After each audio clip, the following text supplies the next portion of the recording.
छत्रपती संभाजीनगरच्या करोडीमध्ये वटपौर्णिमेच्या एक दिवस अगोदर पत्नी पीडित पुरुषांनी पिंपळाच्या झाडाला 108 प्रदक्षिणा घातलेल्या आहेत। पत्नीकडून त्रास झाल्यामुळे आयुष्य उद्ध्वस्त झाल्याचा पत्नी पीडित पुरुषांचा आरोप आहे। 7 जन्म काय 7 सेकंदही ही पत्नी नको असं म्हणत यमराजाला पुरुषांनी साकडा घातलाय।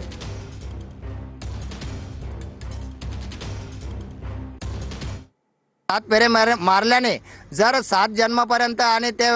पती मिळत असेल आणि त्याला दीर्घायुष्य मिळत असेल तर आमचं असं म्हणणं आहे का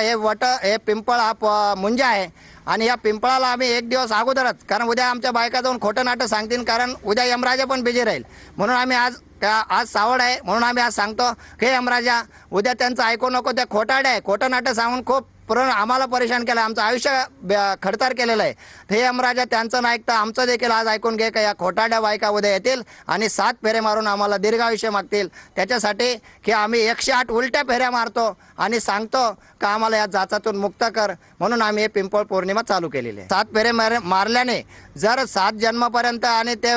पती मिळत असेल आणि त्याला दीर्घायुष्य मिळत असेल तर आमचं असं म्हणणं आहे का